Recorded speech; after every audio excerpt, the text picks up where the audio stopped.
సమృద్ధి జీవంబును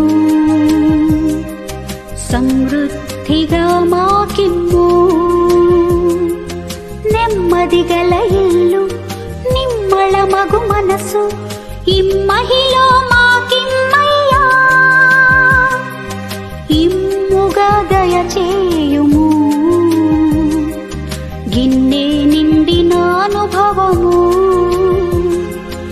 ఎన్నో కుటుంబాల ధన్యులుగా చేయంగా మమ్ములను బలపరచుము. దేవా మా కుటుంబము నీ సేవకే అంకితము.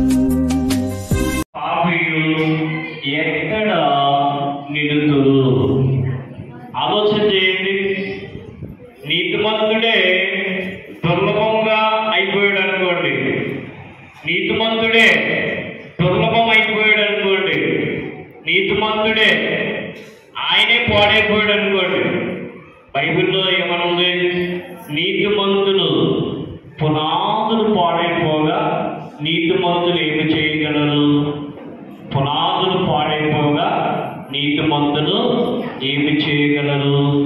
నీతిమంతుడే దుర్లభం అయిపోతే, నీతిమంతుడే నడవలసిన మార్గంలో నడవకపోతే, నీతిమంతుడే ఉండవలసిన మార్గంలో ఉండకపోతే, నీతిమంతుడే చేయవలసిన భక్తి చెయ్యకపోతే, నీతిమంతుడే ఆరాధించవలసిన క్రమములో ఆరాధించవలసిన పద్ధతిలో ఆరాధించకపోతే, నీతిమంతుడిపై దుర్లభం అయిపోతే, ఎవడి భక్తిహీనుడు ఎక్కడ ఉంటాడు?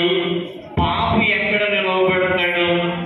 ఈయనకి ఎవరండి ఆధారం? వీరికి ఆధారము? నా ప్రిమ దేవుడారా, ఎవరు వీరికి ఆధారము? నీతిమంతులే కదా. పౌలు ఏమంటున్నాడు? నేను ప్రభువును పోలి నడుచుకుంటున్నాను కనుక ప్రియులారా మీరు నన్ను పోలి నడుచుకోండి చెప్తున్నాడు. నేను ఎవరిని పోలి నడుచుకుంటున్నాను చెప్తున్నాడు పౌలు. నేను ప్రభువుని పోలి నడుచుకుంటున్నా కనుక మీరు నన్ను పోలి నడుచుకోండి అంటున్నాడు. ఇప్పుడు పౌలే దుర్లభం అయిపోయాడు అనుకోండి, ఇప్పుడు మనం ఎవరిని పోలి నడుచుకోవాలి? పౌలే దుర్లభమై అయిపోయాడు అనుకోండి, మనం ఎవరు పోలి నడుచుకోవాలి? భక్తిహీనులు పాపులు ఎక్కడ నిలవబడతారు? అయితే దేవుడి వాక్యంలో మనము శక్తి కలిగిన యేసయ్య నామమును పట్టుకుని ఉన్నాడు. ఒకప్పుడు మనం పాపులమే, ఒకప్పుడు మనము భక్తిహీనులమే, ఒకప్పుడు మనము ప్రభు అంటే తెలియని వారము, ఒకప్పుడు మనము యేసు ప్రభు అంటే తెలియని వ్యక్తులము. ఎలాగోలాగా మన ఇంట్లోనికి మన యొక్క హృదయంలోనికి దేవుని సువార్త వచ్చింది. ఆమేన్, హల్లెలూయా, హల్లెలూయా. నేటి దినాల్లో సేవకుడే మరి గాడి తప్పకూడదు, దేవుని బిడ్డలే గాడి తప్పకూడదు, దేవుణ్ణి ఆరాధించే వాళ్ళే గాడి తప్పకూడదు.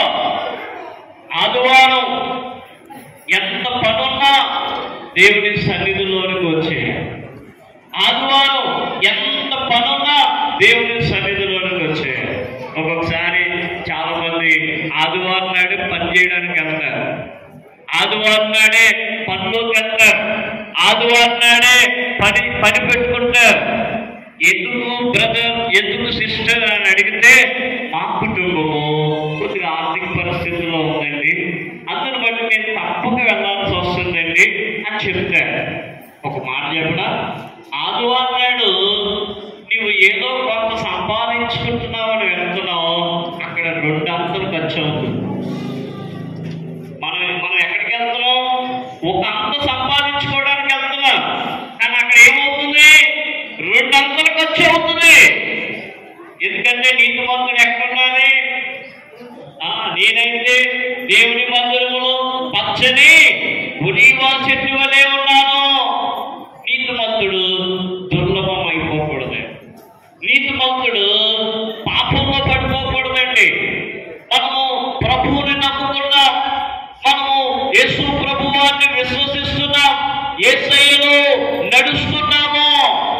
నీతిమంతుడమైన మనము దుర్లభమైపోతే భక్తిహీనుడు పాపి ఎక్కడ నిలవబడతాడు? మనమే కదా వాళ్ళకి మాదిరి. ఏమిటి? నీతిమంతుడైన ఏబే కదా మాదిరి.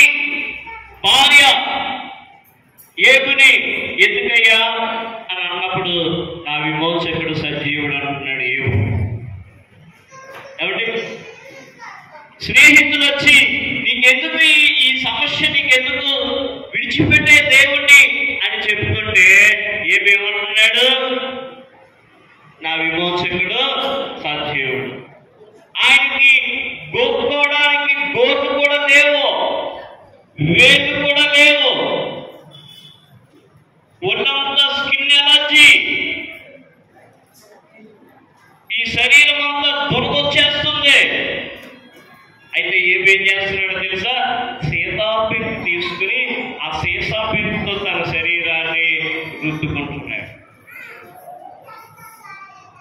అయినా కూడా ఆయన దుర్లభంలోనికి వెళ్ళడానికి సాతాను అతన్ని ఎంత శోధించినా, సాతాను అతన్ని ఎంత ప్రలోభపెట్టినా, సొంత భార్యలోనికి దూరి ప్రలోభపెట్టినా, స్నేహితులలోనికి దూరి ప్రలోభపెట్టినా, తన ఆస్తి పాడు చేసి ప్రలోభపెట్టినా మనిషి ఎక్కడ కోలుకోలేడో తెలుసా?